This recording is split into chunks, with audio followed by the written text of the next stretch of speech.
उनको बता देते हैं कि नेहरू कौन थे और उनको यह भी बता देते हैं कि अगर आप होते उनकी जगह पर तो आप इस्तीफा देकर देश छोड़कर भाग गए होते। बात बात पर ये भाजपा वाले हर चीज पर नेहरू को कोसते हैं और ये अतीत में जीते हैं। वही नेहरू इनसे बिल्कुल विपरीत थे, क्योंकि जब उनके हाथ में सत्ता आई थी तो उनसे पहले अंग्रेजों ने भारत को 200 सालों तक निचोड़ा था। भारत के पास ना तो स्कूल थे ना तो हॉस्पिटल थे। लगभग 70 से 75% लोग गरीबी रेखा के नीचे थे। भारत उस वक्त दुनिया की सबसे गरीब अर्थव्यवस्था में से एक थी। 1943 का बंगाल अकाल एकदम ताजा ताजा था, जिसमें 30 से 40 लाख लोग मरे थे। हमारे देश में अनाज की भारी कमी थी। किसानों के पास अपनी खुद की ट्रैक्टर तक नहीं थी। गेहूं तक को आयात किया जाता था। हमारी देश की यह स्थिति थी। बंटवारे की वजह से लगभग 1 करोड़ लोग जो वो विस्थापित हुए थे और इन सभी को बसाना था। हमारे देश की लिटरेसी रेट उस वक्त मात्र 12% थी और महिलाओं में सिर्फ और सिर्फ 8%।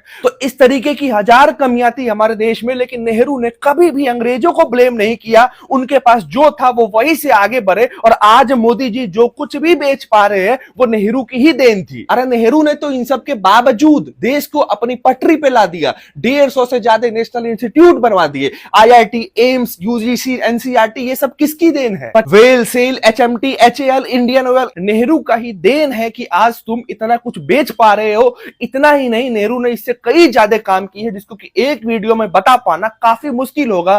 और अगर हिम्मत है तो उनके काम के बारे में भी बता दो, जो लोग इनका नाम बार बार लेते हैं। और सबसे बड़ी बात, नेहरू ने डैम को आजाद भारत का मंदिर बताया था। Bhakra Nangal dam, Hirakud, Nagarjuna Sagar, Damodar valley project, Chambal project, Kaveri project, Tehri dam की योजना। नेहरू इतनी खराब कंडीशन से देश को यहां तक ले आए, इतनी प्रोजेक्ट शुरू कर दी। आज तो देश इतनी अच्छी कंडीशन में है, फिर भी ये लोग आगे नहीं ले जा पा रहे हैं, फिर भी ये लोग पीछे की बात कर रहे हैं। पर नेहरू ने कभी नहीं कहा था कि अंग्रेजों ने इतना लूटा, उतना लूटा, हमारे पास पैसे की कमी है, संसाधन की कमी है, हम आगे नहीं बढ़ सकते, हम तरक्की नहीं कर सकते।